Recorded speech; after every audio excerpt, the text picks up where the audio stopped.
जय श्री राधे कृष्णा। भक्तों, कब है पौष पुत्रता एकादशी व्रत? आइए जानते हैं। पौष माह के शुक्ल पक्ष की एकादशी को पौष पुत्रदा एकादशी कहा जाता है। इस दिन संतान की सुख समृद्धि और तरक्की के लिए व्रत कर रखते हैं। हिंदू धर्म में एकादशी तिथि का विशेष महत्व माना गया है और यह तिथि भगवान विष्णु को समर्पित होती है। प्रत्येक माह 2 और साल में कुल 24 एकादशी तिथियां आती हैं। पौष माह के शुक्ल पक्ष में आने वाली एकादशी को पौष पुत्रदा एकादशी कहा जाता है। मान्यता है कि इस दिन व्रत रखने व भगवान विष्णु का पूजन करने से जातक को सभी कष्टों से मुक्ति मिलती है। साथ ही संतान के जीवन में आ रही परेशानियां भी दूर होती हैं। यह व्रत बहुत ही फलदायी माना गया है।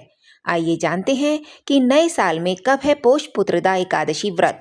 वैदिक पंचांग के अनुसार पौष माह के शुक्ल पक्ष की एकादशी तिथि 9 जनवरी को दोपहर 1:12 पर शुरू होगी और इसका समापन 10 जनवरी को दोपहर 12:43 पर होगा।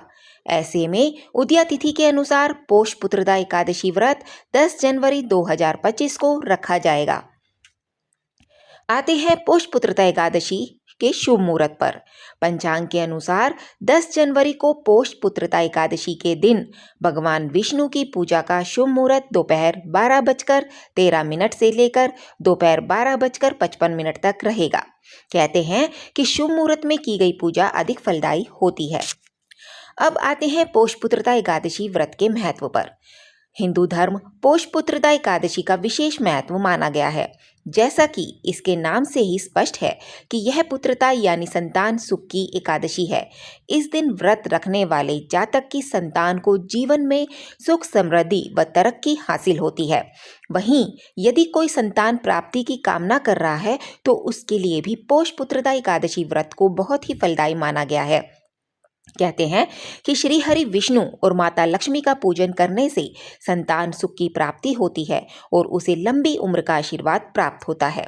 इसके अलावा खुशहाल दाम्पत्य जीवन के लिए भी पौष पुत्रदा एकादशी को बहुत ही शुभ व महत्वपूर्ण माना गया है। इस दिन व्रत रखने वाले जातक को सभी कष्टों व पापों से मुक्ति मिलती है और फिर अंत में वैकुंठ में श्री हरि के चरणों में स्थान मिलता है। इसलिए पुत्रदा एकादशी को वैकुंठ एकादशी भी कहा जाता है। अब आते हैं इस व्रत को रखने के नियम क्या हैं। यह व्रत 2 प्रकार से रखा जाता है, निर्जल व्रत और फलाहारी या जलीय व्रत। सामान्यतः निर्जल व्रत पूर्ण रूप से स्वस्थ व्यक्ति को ही रखना चाहिए। अन्य या सामान्य लोगों को फलाहारी या जलीय उपवास रखना चाहिए।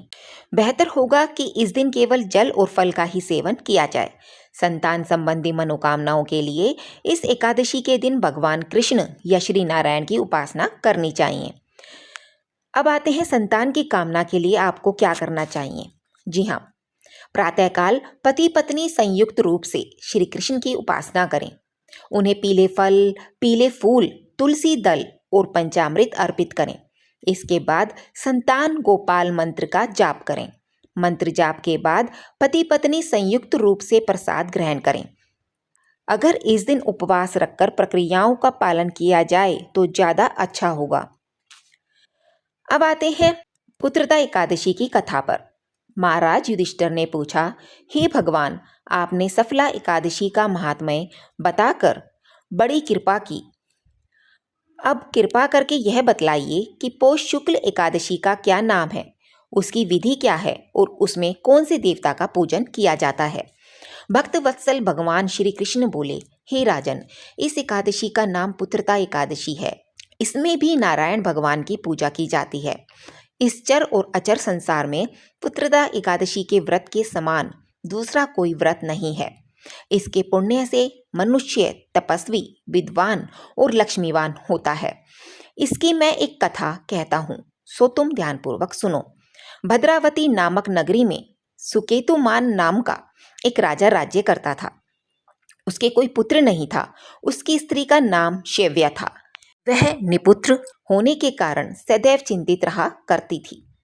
राजा के पितृ भी रो रो कर पिंड लिया करते थे और सोचा करते थे कि इसके बाद हमको कौन पिंड देगा।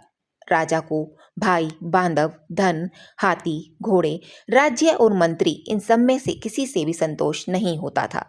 वह सदैव यही विचार करता था कि मेरे मरने के बाद मुझको कौन पिंडदान करेगा। बिना पुत्र के पितरों और देवताओं का ऋण मैं कैसे चुका सकूंगा। जिस घर में पुत्र ना हो उस घर में सदैव अंधेरा ही रहता है। इसलिए पुत्र उत्पत्ति के लिए प्रयत्न करना चाहिए। जिस मनुष्य ने पुत्र का मुख देखा है वह धन्य है। उसको इस लोक में यश और परलोक में शांति मिलती है, अर्थात उनके दोनों लोक सुधर जाते हैं। पूर्व जन्म के कर्म से ही इस जन्म में पुत्र, धन आदि प्राप्त होते हैं। राजा इसी प्रकार रात दिन चिंता में लगा रहता था। एक समय तो राजा ने अपने शरीर को त्याग देने का निश्चय किया, परंतु आत्मघात को महान पाप समझकर उसने ऐसा नहीं किया। एक दिन राजा ऐसा ही विचार करता हुआ अपने घोड़े पर चढ़कर वन को चल दिया तथा पक्षियों और वृक्षों को देखने लगा। उसने देखा कि वन में मृग, व्याघ्र, सूअर, सिंह, बंदर, सर्प आदि सब भ्रमण कर रहे हैं।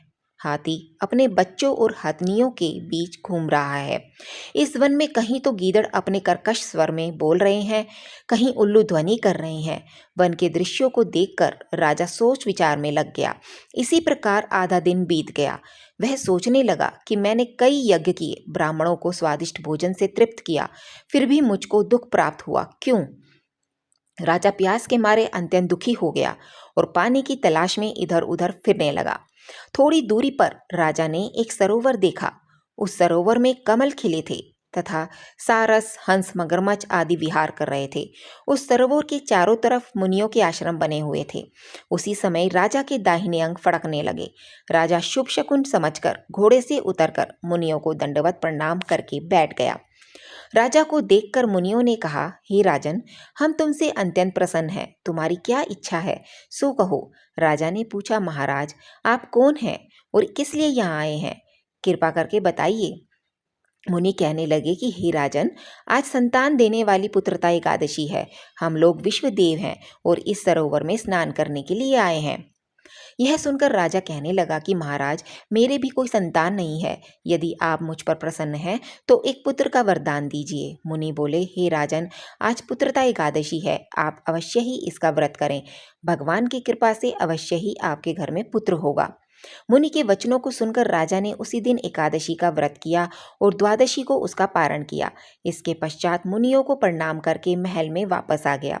कुछ समय बीतने के बाद रानी ने गर्भ धारण किया और 9 महीने के पश्चात उनके एक पुत्र हुआ। वह राजकुमार अत्यंत शूरवीर, यशस्वी और प्रजापालक हुआ। श्री कृष्ण बोले, हे राजन, पुत्र की प्राप्ति के लिए पुत्रता एकादशी का व्रत करना चाहिए। जो मनुष्य इस महात्म्य को पढ़ता या सुनता है उसे अंत में स्वर्ग की प्राप्ति होती है।